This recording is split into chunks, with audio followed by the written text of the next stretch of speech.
Greetings from the Bluegrass State. That's Kentucky, if y'all didn't know.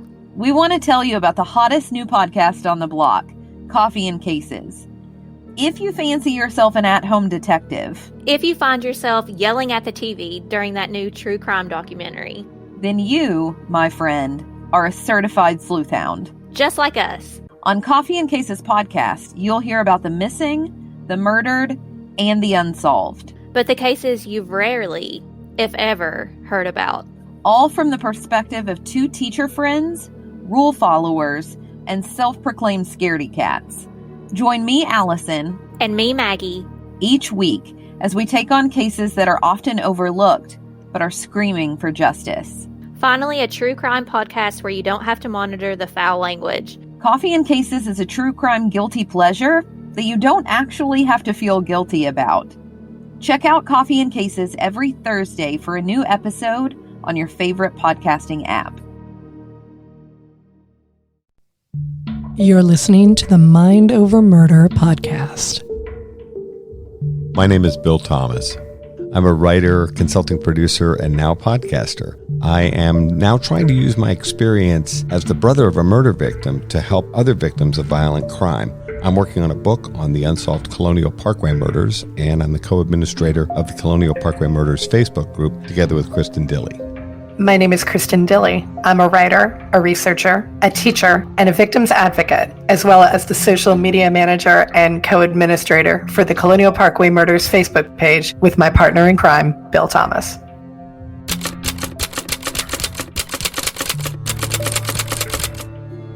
Welcome to Mind Over Murder. I'm Kristin Dilley. And I'm Bill Thomas. We're joined today by Dr. Barbara Rae Venter, one of the first ladies of Investigative Genetic Genealogy. Dr. Venter, welcome to the podcast. Thank you for inviting me. I really appreciate the opportunity. Are you okay with this First Ladies of Investigative Genetic Genealogy? Sure, why not? Oh, okay. I like it. So can you go ahead and start by telling us a little bit about your background, please? That's always a tough question to answer. I've done a number of different things over the years. I've reinvented myself periodically. So I actually started out as a computer programmer way back when, out of high school. I was one of those notorious COBOL programmers. I was doing that in New Zealand and in Australia. And then I met my first husband in Australia and moved to the US. I actually couldn't get a job as a programmer, even though I was living in Palo Alto, which ultimately became the foundation of Silicon Valley. This is back before Title IX. So basically, people would tell me, gee, we really can't have a woman coming in at night. And I'd say, in Sydney, they would just send a cab for me if I needed to come in. And then when I was through, then they'd send me home in a cab. Oh, no, we can't do that. So I ended up going back to school, went to the College of San Mateo. From there, transferred to the University of California at San Diego, where I did a double major in biochemistry and psychology.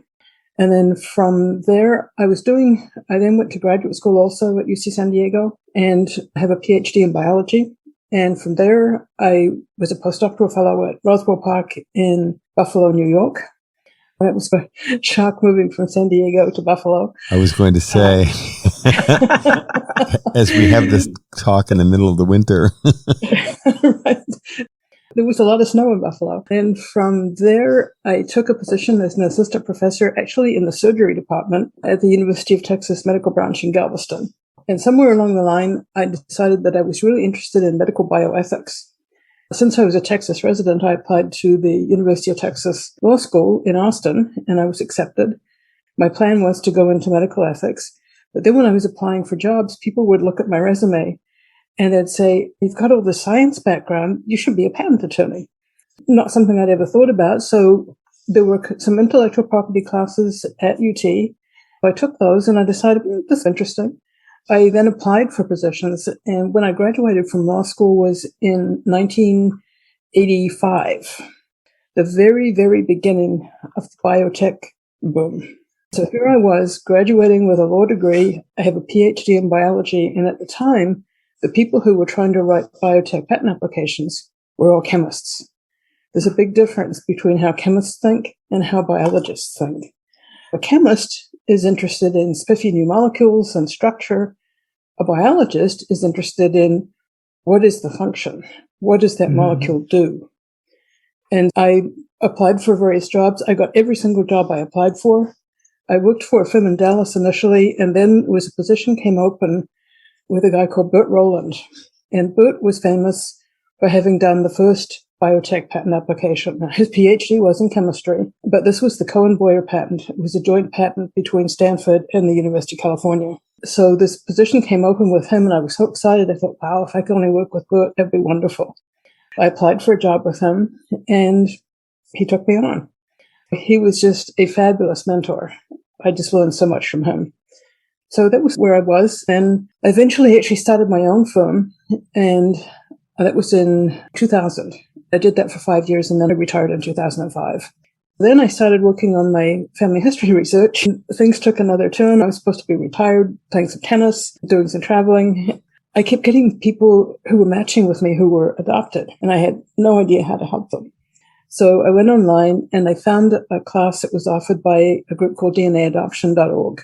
It was a 6-week class, so I took that, and of course they then, while I was taking it, they learned I had a science background, and so they asked if I would help with teaching the class and if I was interested in becoming a search angel. So I did that, and because of my background, they also asked me to answer questions that came in through their webmail. And this was where my life took another kind of a branch here. There was an email came in from a deputy, Peter Headley, out of the San Bernardino Sheriff's Department, Crimes Against Children Detail. He wanted to know if the technique that we were teaching to adoptees to find their birth relatives, could that be used to identify somebody who didn't know who she is or where she was from? It was a woman she was going by the name Lisa Jensen. Lisa had been abducted as a 6-month-old infant. So she had no clue where, anything about herself. So I said, sure, and I volunteered to work on that. That was the beginning of what I'm now doing. You used an expression, by the way, that we should probably explain. You referred to yourself as a search angel. For people that are not familiar, can you explain what a search angel is? Sure. The usual definition is somebody who helps people who are adoptees or people who somewhere in their family tree, there's maybe an adoptive grandparent. We help them find out who those people are. If you're a true search angel, it's done free. We don't charge for our services. That has got to put you in some contact with really fascinating people. This question from Peter Headley down in San Diego, Barbara, was that the first time someone from law enforcement was asking you if you could turn ancestry searches on their head a little bit to help someone like Lisa Jensen? I believe it is actually the first time that did happen, because I think some of the other cases that were done looking at trying to identify people like Paul Fronczak and Benjamin Kyle, law enforcement was not actually involved, and those were actually searches that were initiated by the individual themselves. So I think actually this was probably the first time that this type of technique was being used in a criminal case. You mentioned Paul Fronczak. That's how I first heard your name. I had read about Paul's case and about all of the investigative genetic genealogy that he was trying to use to track down his parents. And I remember the very first time that was where I heard your name. When I was talking to Bill and he was talking about the GSK case, I was like, I know that name. Where do I know that name from? Oh, it's the Paul Fronczak case. Yeah, I actually didn't work on that case. It was worked on, though. I don't know if DNA Adoption worked on that one. I know they worked on the Benjamin Kyle case. Paul Fronczak, I think, was mainly CC. No, we'll have to ask her about that. We're supposed to be getting together with her as well. Is Paul Holes now one of the first people to ask you, could you use this technology and begin to reverse engineer a search with a law enforcement focus?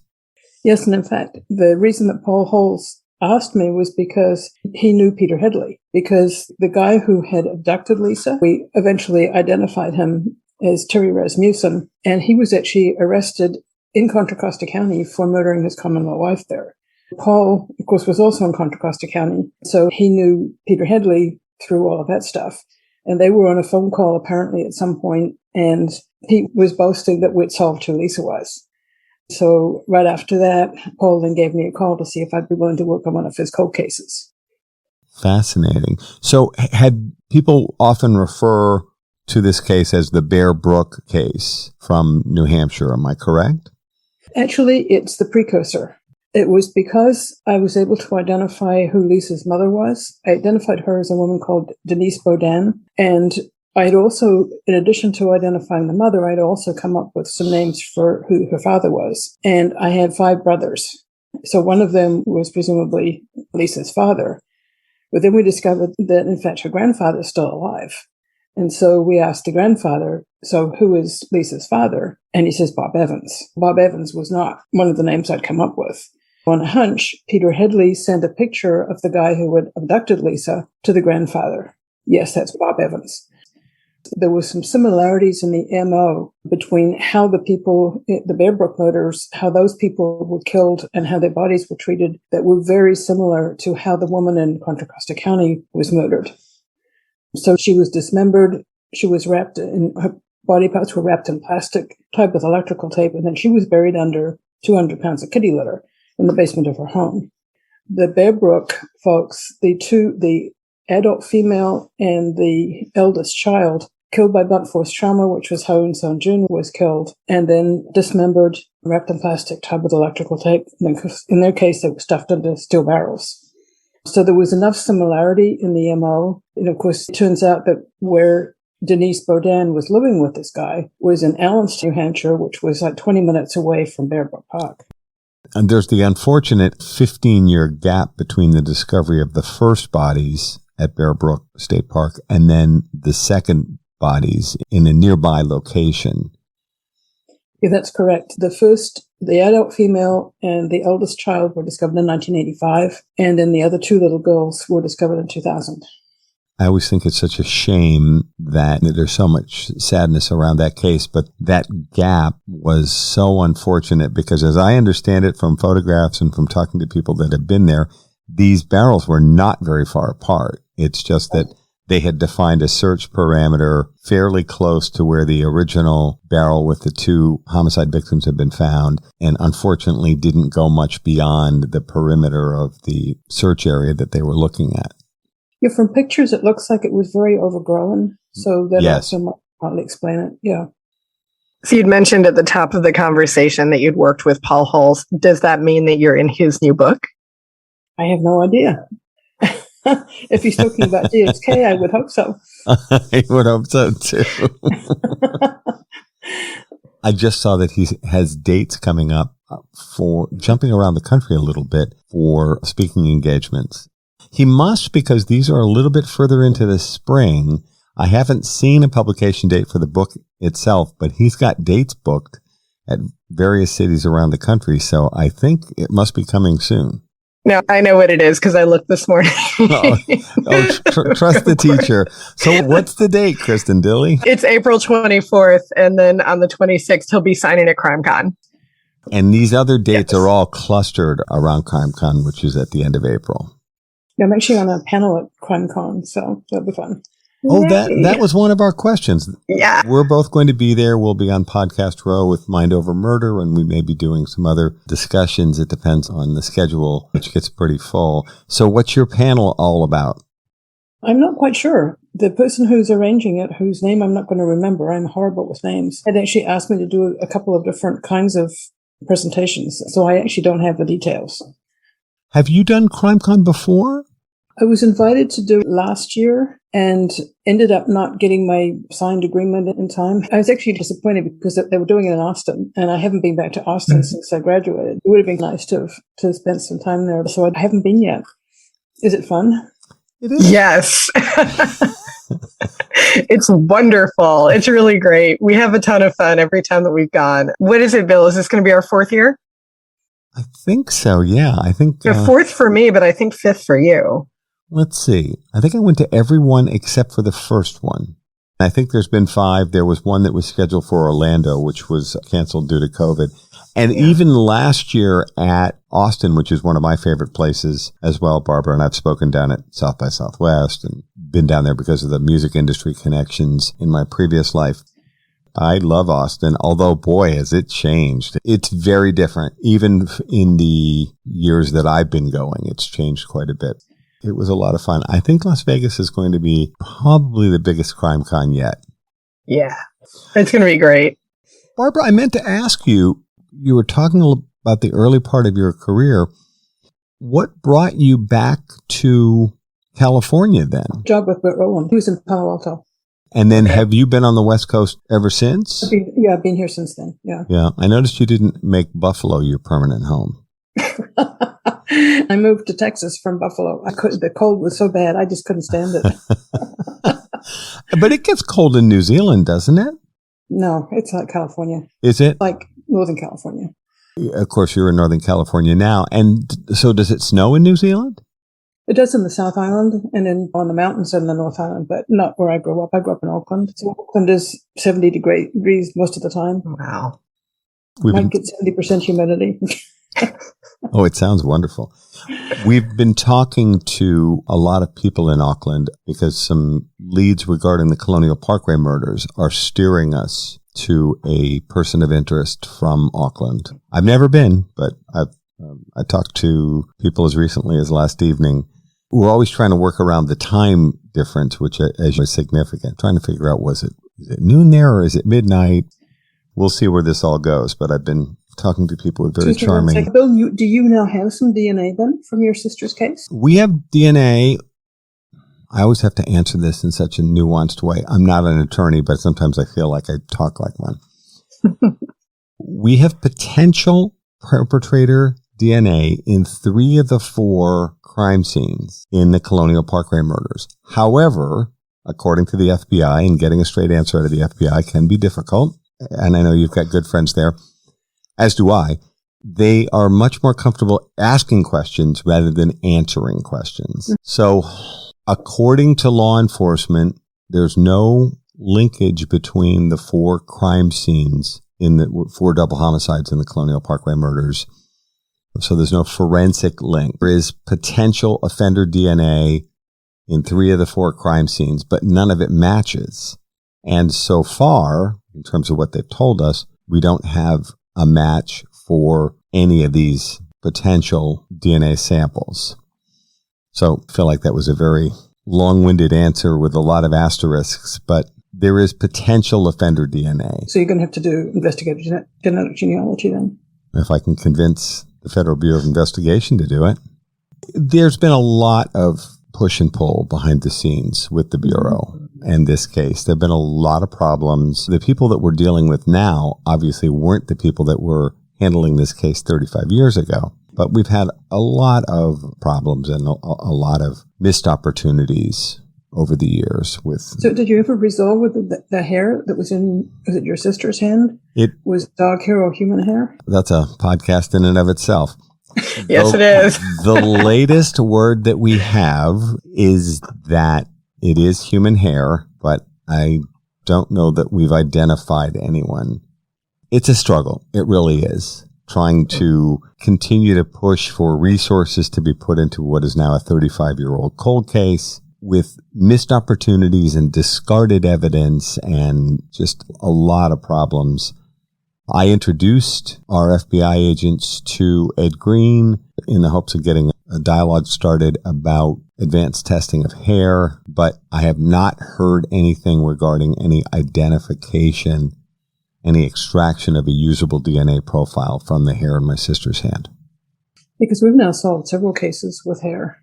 Oh, I definitely see the opportunity, and I know you have. And Ed Green is the one, of course, who did those. Yeah. He was wonderful, and he said, Bill, just like everybody else, when they hear the story, they all have the same reaction, which is they all respond as human beings and as scientists. And Ed said the same thing that other people have said. This is an amazing case. Bill, I'll do anything I can to help you. But it's convincing the Bureau to step outside their comfort zone and work with people that might be a little bit outside the usual labs and the usual people that they work with, and how compartmentalized the Bureau can run into a lot of those kind of issues. I worked on a case with Steve Kramer and the FBI, that case out of Idaho, where the only evidence we had was 2 hairs from her body. And Ed was able to get enough DNA out of, one of the hairs was a male pubic hair.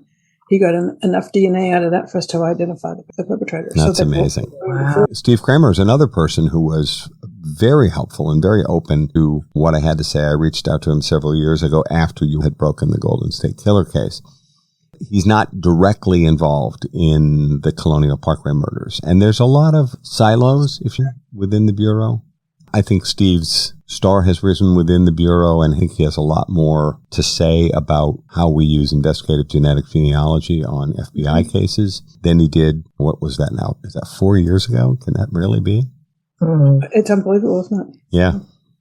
Hey, Barbara, I wanted to ask you a question. When you and I first met, which is 3.5 years ago now, you were very publicity averse. I still am.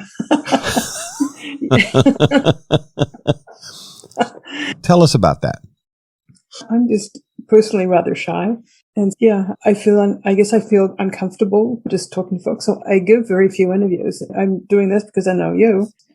We've chatted at length down at the beach club, and I'm fascinated by your sister's story. And I would love to help if I could too. So if maybe you get anybody to get you some DNA, I would be pleased to help with it. Oh, thank you. This means a lot. I would love that. We're still working on it. I think the people that are handling the case now are a lot more open to new ideas than some of their predecessors. All I'm trying to do is keep the case moving forward. I'm now of the opinion, and Kristin, feel free to disagree with me, that these 4 double homicides in the Colonial Parkway murders, the more I learn, the less I think they're related. And Agreed. It sounds like it, yeah. Maybe a copycat. Yeah, certainly you can make a case that these offenders might have mixed up their MOs a bit, and that may be deliberate. But I actually think that some, if not all, of the Colonial Parkway murders are unrelated. And we'll see. Barbara, tell us a little bit, if you're comfortable, about establishing your new company, which is Firebird Forensics Incorporated.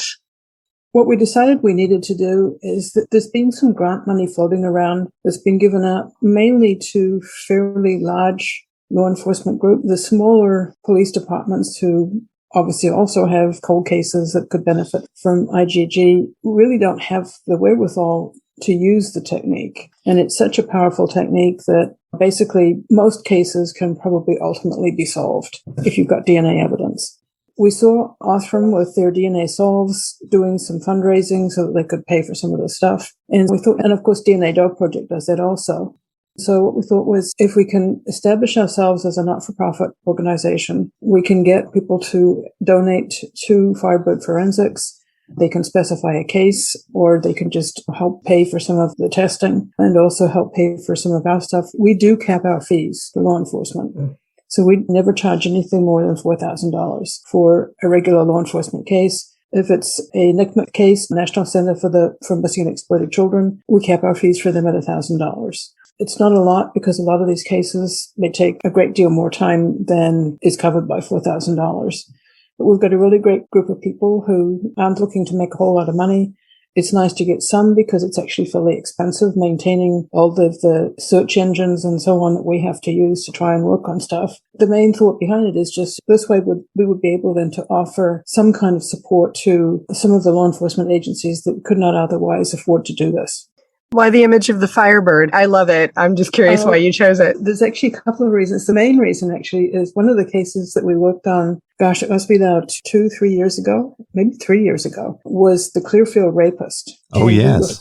We were fascinated by the fact that he drove a Pontiac Firebird. Oh, I was going to say this has nothing to do with the car. It just seemed to us, most of us are female, and we just thought it's this iconic muscle car. Surely they could find a Pontiac Firebird. Apparently it was black and had sheepskin seat covers.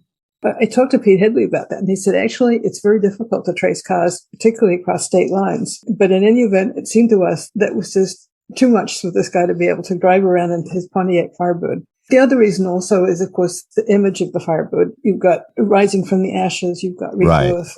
Right. So there's lots of imagery around the term Firebird. But the initial impetus was actually this car.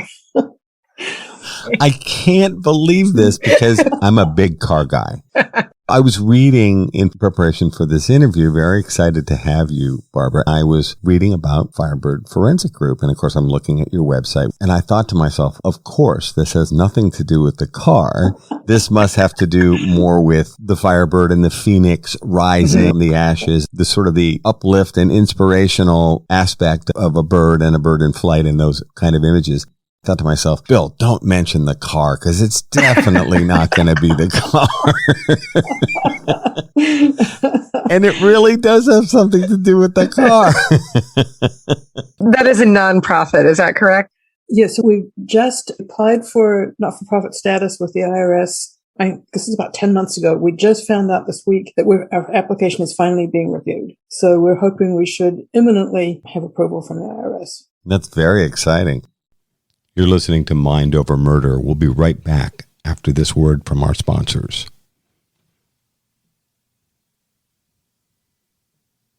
We're back here at Mind Over Murder. $4,000 cap. That can't even come close to covering the number of hours that are required to do investigative genetic genealogy. How does that work? It does if we get really close matches. But no, for most of them, it's writing off probably 75% of our time. But that's okay. As I said, none of us, when we interview people to join the group, and we're very explicit that you're not going to make a lot of money doing this. You'll get some money, but you won't get a lot just because we do cap our fees. And a lot of these cases are extremely difficult. We're working on a set of cases right now for Cuyahoga County in Ohio. These are sexual assault kits from their backlog. So these are cold cases. Some of them are 10, 20, 30 years old. And most of them, the perpetrator is not white. Anytime you're working on cases where the person you're trying to identify is not white, it's very difficult because there are not as many folks in the database who are not white. 80% of the people who've done DNA testing are white. When I say white, people who've got basically Northern and Western European ancestry. So those cases are much easier to solve because there's just so many more people. As an example, most people who are of Northern or Western European ancestry, when they test it, say family tree DNA, or they upload to GEDmatch, they're going to have probably at least 1,000 to 2,000 matches. If they're Jewish, they're going to have a lot more. They're going to have maybe 20,000 matches. If you've got somebody who is Black or Hispanic, you're probably down to 200 or 300 matches. And since you're playing the odds, basically, what are the odds of you getting a second cousin match? If you've got 3,000 matches, you've got a fairly decent chance of maybe getting a third cousin, and periodically you'll get something better than that. When you've only got 200 or 300 matches, it's less likely. And it's also less likely that you're going to get people who are matching at a close enough level that you can connect them, which is what's really important when we're doing this stuff, because we're trying to connect people's trees to find common ancestors. And so the numbers are important. Do you think that will change over time, Barbara? Do you think more African American and Latino folks will participate in genealogy? I don't know. We've been trying to do some education in that, as an example, these cases that we're talking about from Cuyahoga, the victims are also Black. When we don't have a lot of matches, and we don't have very big matches, what we do is we do what we call reference samples. So we'll identify people that we think are possibly closer relatives than the matches that we have. Or sometimes we're even, because we've got such, I guess the right word is pitiful matches, we're even trying to figure out which side of the matches tree we're even going to look at. We'll contact people to ask them if they will test, or if they've already tested, if they'll upload to either GEDmatch or family tree DNA. When we're working on cases where we've got a white perpetrator or a white unknown remains, almost 100% of people will agree to help. With the non-white, we're lucky if we get 50%. Is that a trust issue or a suspicion of government authority, that kind of thing? I'm not real clear what the reason is, but some of them are really rude. They'll be literally swearing at whoever's trying to call for the Cuyahoga cases. That it's actually the prosecutor's office that's making the phone calls. For other cases, it's usually the detective. And yeah, people are they're very anti-law enforcement, and probably with good reason. And you have to consider the history and the fact that law enforcement and the minority community in the U.S. do not have a great relationship. My friends in law enforcement get offended when I say that, but I don't think there's any way around it. Well, the headlines we've had over the last year or so. Exactly. There's a lot of inherent suspicion on both sides, whether it's law enforcement or whether it's minority communities. And unfortunately, there was a case recently where any of the detectives that I work with, I always tell them, and I know Steve Kramer does this also, is that when you're calling somebody to ask them to be a reference sample, is you tell them the truth. You tell them, I'm looking for somebody who was probably your second cousin based on other match information that I have. And so I need your DNA to help me either verify that or refute that. There was a case, I think it was out of Atlanta, but I'm not 100% sure, where the detectives did not do that. The person that they were trying to get a consensual sample from was the mother of the person they were trying to identify. And then they, of course, once they got her DNA, they then arrested her son. Wow. So they had not told her the person we're trying to rule out is your son, which they should have done. That kind of stuff doesn't help. No, it certainly doesn't. Boy, there's so much delicacy here. You've got to be honest with people. You really do. And no, usually what we're trying to do is actually do a second cousin. There's a couple of reasons for that. One is you're less likely to be, by mistake, testing the person who's the perpetrator. Secondly, 100% of second cousins should have matching DNA. And so it gives us a way to self-authenticate. So if somebody isn't who they think they are, that maybe there's been an affair in the family, or somebody was adopted and they didn't know, or somebody has changed their name and they don't match with our crime scene DNA, and it turns out they also don't match with their other cousins that we have, then we know that they're not who they think they are, and so we can disregard their results. It gives us a couple of safety levels. One being that we're less likely to be actually calling the perpetrator or somebody that he's likely to know, or that they're just somebody whose ancestry is not what they think it is. I was wondering if it helped if the detectives or the people from the prosecutor's office who are reaching out, they try to make it clear that we are talking about minority victims as well. We're talking about within the African American community. We're talking about black on black crime here, and we're trying to solve these terrible rapes that took place. One of the ones that we're working on, the guy is responsible for 5 different rapes, very brutal rapes, all on black women. We haven't been able to get anybody to be a reference sample. Do you think that any of the reticence on the part of some people to want to be tested has anything to do with those privacy concerns that kept popping up within the first couple of years of discussing investigative genetic genealogy? I don't think that's really a privacy issue. I think Bill was right. I think it's distrust. And unfortunately, there is reason for distrust. It also can be in some of these where we've had somebody who has really vehemently been opposed to helping. When we've looked at some of their other relatives, we've found that maybe they've got a brother or a sister who's incarcerated. Yeah, they're probably not going to want to be helpful. While we're talking about these trust issues, and Kristin is touching on this as well, I think, do you feel like the conflicts within the genealogy community that we've seen over the last few years, do you feel like any of that has settled down? There were people that were railing against investigative genetic genealogy, and they saw it as a misuse of these genealogical databases. What's your thinking about that now that we're a couple of years into this? Of course, I still disagree with them. They're still out there. They're still, unfortunately, they tend to be very vocal. I guess the problem that I have is those very same people that are so vocal against using IgG for identifying suspects in violent crimes or unidentified human remains. They're also the same people who are out there doing unknown parentage searches. And to me, that's hypocritical to say it's an invasion of privacy to identify a suspect in a violent crime, but it's not a violation of anybody's privacy to help people find their birth relatives, when quite often that can be very destructive to a family. We lived this in my family a couple of years ago. Yep. We won't get into all the details here. It created a lot of very hard feelings in my family. The same happened in my family here, actually a little more recently. Mm-hmm. Same thing. It upends a lot of things.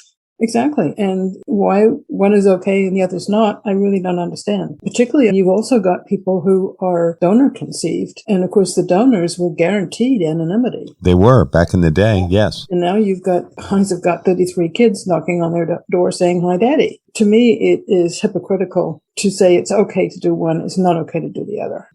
I took a fair amount of heat on some of those forums a couple of years ago because I'm upfront about who I am and why investigative genetic genealogy is of interest to me. I think there's a possibility that it could help solve some or all of the Colonial Parkway murders. And I was attacked, and I mean attacked, by people that make money assisting people who are searching for answers, which they have a right to do. I am fully supportive of folks who have come through the adoption system and are now looking for their birth parents or looking for lost relatives. There's so many positive outcomes here. Your point is a really good one, Barbara, which is that those new pieces of information, which are often developed by the search angels and people who are paid consultants, can be just as disruptive as finding out who killed your kid's sister. Mm-hmm. Some of these people acted like we were somehow using these available databases in an immoral way. There was also a very strong sense of ownership of these databases, which these people had not created. They just used them for good. I'm not implying that trying to help someone find their long-lost relatives isn't a worthwhile cause. Of course it is. But this sort of arrogance and smugness and aggressive behavior towards people like me that are also looking for answers and think that, look, you've got millions of data points here which might help solve unsolved murders and unidentified remains and so many other benefits. Why are you trying to build a fence around this? I absolutely agree. I have been called unethical. I've been called all kinds of names. And so I've faced the same kind of abuse that you're talking about. How anybody can decide that what I'm doing is unethical to take somebody like the GSK off the street, I don't know, but they do. So you're going to talk about this in your new book? I don't talk about it a lot. I've got some stuff about what I think about the ethics, the arguments that are made about Fourth Amendment rights and a few other things which I really don't agree with. I think the people who are trying to use those arguments don't necessarily understand how the law actually works for, particularly Fourth Amendment rights. The whole privacy thing, that really took me aback. I really could not understand where people were coming from, particularly since I know that the most vocal were people who do unknown parentage searches. And I'm with you, Bill. Absolutely, people are entitled to know who they are. As Kristin mentioned, she and I have both had situations in our family in the last couple of years where unknown parentage situations came forward, and we both lived it. Kristin, yours was pretty recent. It was within the last 2 years. It upends so many things, not just for the person who's found out this information, but for anybody who's involved in the structure of your family. Like, you think everything there is to know about your family, and then all of a sudden you get blindsided with, maybe this isn't as stable as I thought it was. Maybe the world isn't what I thought it was. It's weird. Yeah. I think there is a good quote from Rae Venter, which I really like and I agree with, which is that you're entitled to know who you are, but you're not entitled to a relationship with your genetic relatives. Yeah. I think that's probably both of you were running afoul of stuff, is whoever it was decided they should be invited to Thanksgiving dinner, which is unfortunate. And I've seen it happen with some of the people that I've helped find their birth relatives, where suddenly they seem to think that they're entitled to this familial relationship, which is just not correct. There's some heavy issues in all of this. Is it possible for you to name a case that you're proudest of working on, of all the cases that you've worked on so far? It would have to be GSK. So the Golden State Killer case. I don't like using his name, so I just call him GSK. I don't mind avoiding his actual formal name. What is it about GSK that makes you feel the way you do? It was a very difficult case. The initial matches that we had were very small. We did luck out and get some larger matches along the way, and we also did a consensual sample, which basically helped us solve the case. So we did eventually have some good fortune, but as Paul will say, he did a count on the number of trees because this was the first time that any of them were working on doing anything like this. It was really like herding cats. They were busy setting up new trees and building trees, and trying to rein them in was, I think I sent an email to Steve Kramer at one point, and I said that working with them was like working with somebody trying to pin the tail on a donkey when they didn't know which end of the donkey they had.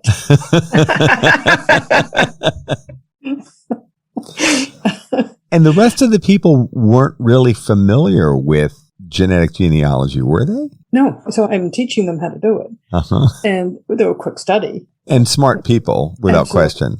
So, yeah, they thought that they knew more than they did earlier on. So they didn't know the nuances of picking which people you wanted to build a tree on.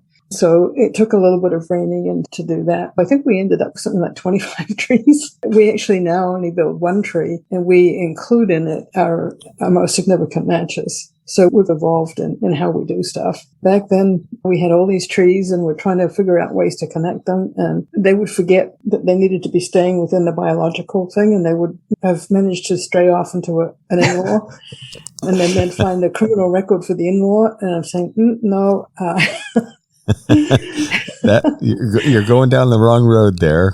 What was it like for you when you realized we got the match, we've got him, we've got GSK? That must have been an incredible moment. I actually wasn't in on that part of it. I gave them the name that I thought was the correct one. Then I quite literally did not hear anything for about 10 days because I'm not law enforcement. But then I got a phone call from Steve and Paul Holes letting me know that he'd been arrested the day before. Wow. I had also said when we started working on it that I wanted to remain anonymous. Yes. And so they were also making sure that I still wanted to remain anonymous. And I said, absolutely. I'm the only one right now doing this. I don't want some knucklehead out there who has left his DNA where he shouldn't, deciding that I can identify him and that I should be done away with. So I remained anonymous for a while. That day you and I sat down, which is 3.5 years ago now, we had 2 iced teas and you walked me through a bit about how you'd done what you'd done. I remember being so surprised by this expressed desire, the thing you just said about, look, I don't want to be identified as the person that puts serial killers away. You said something to me to the effect of, we've proven that the concept works, but I don't want somebody who now realizes that this potentially very powerful tool could be used to identify him as a serial killer. I don't want to be that person where they all of a sudden they're talking about this amazing lawyer / scientist / genealogist, Barbara Rae Venter. And you have a distinctive name too. It's not like your name is Jane Smith. I remember you were very adamant about not wanting to discuss where you live or have your name out there or whatever. What changed your mind though? Actually, Pete Headley's the one who changed my mind. Once other people were out there doing this, so Colleen Fitzpatrick was out there, Cece was out there, and they're both much more flamboyant than I am. And yeah. Pete just felt that it was okay for me to now come out of the closet, as it were. So he actually contacted Paul and said, you need to do a tweet and say it was Barbara who solved the case. Paul did that once he had your okay. Because I remember him outing you, if you will, for this amazing work that you did. But I figured you had to be on board by that point. Oh, yeah. Yeah. Pete had called me and he said, you need to come out of the closet. And let me contact Paul and have him do a tweet. So we figured that, I would not be the focus because I'm shy and behind the scenes here. So even now, this isn't something that you love doing. Here you are being named by Time Magazine as one of the most influential people. Does that feel strange? It does. I did go to that. It was fun. So I took my son with me and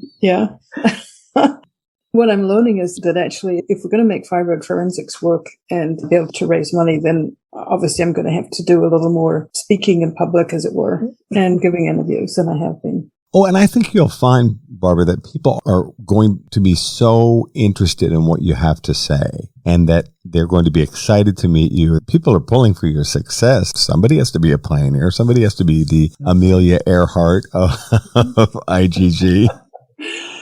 Actually, a person who came up with the idea was Lisa Jensen. She asked Pete Headley, she'd been watching, I don't know, Who Do You Think You Are, or one of those shows. And she called him and said, could I find out who I am by doing DNA? And so, of course, he then contacted DNA Adoption and got a hold of me. Really, it started with Lisa Jensen Headley. And Lisa trying to solve the mystery of her own heritage. Yeah, can you imagine being 30 years old and having absolutely no idea who you are?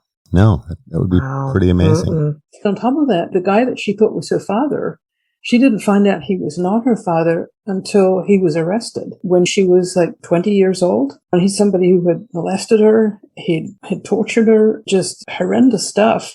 She had thought that man was her father. And it wasn't until he got arrested and the sheriff in Contra Costa County decided it doesn't make any sense that this turkey is her father. Actually ran the DNA and discovered that, no, he wasn't. Are there any cases that you're working on right at the moment that you can share, or does that all need to fly under the radar for a little bit now?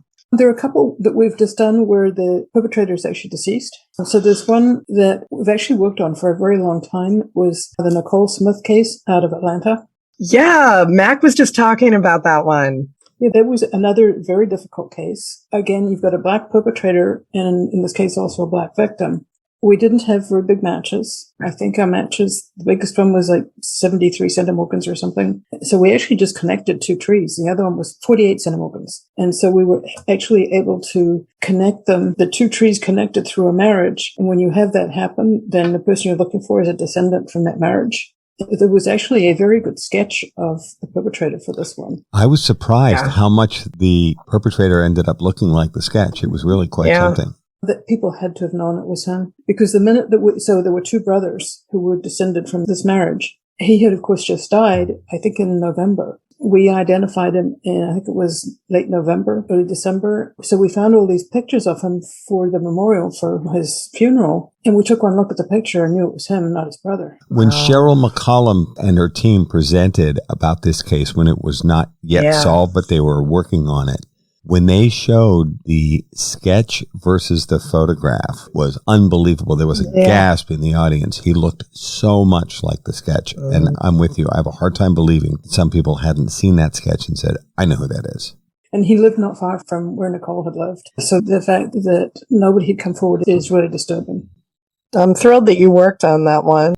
I know Mac and her team have really been working with that one for quite a while. So I was so glad to hear that they had cracked it. That's wonderful. We cannot thank you enough, Barbara, for your leadership and also for taking the time to talk to us today. Oh, you're very welcome. It was a pleasure. And we are so looking forward to seeing you at CrimeCon. Yeah, I need to send in my little things. This is what I did before Austin. I forgot to send in my contract thing, so I need to get that to my attorney and get that in. Send in your paperwork. I will do that. That's going to wrap it up for this episode of Mind Over Murder. We'll see you next time.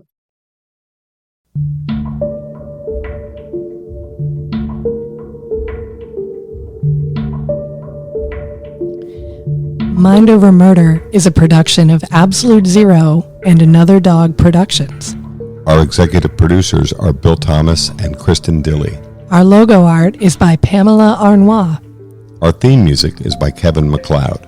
Mind Over Murder is distributed in partnership with Crawl Space Media. You can follow us on Facebook, Twitter, or Instagram. You can also follow our page on the Colonial Parkway Murders on Facebook. And finally, you can follow Bill Thomas on Twitter at BillThomas56. Thank you for listening to Mind Over Murder.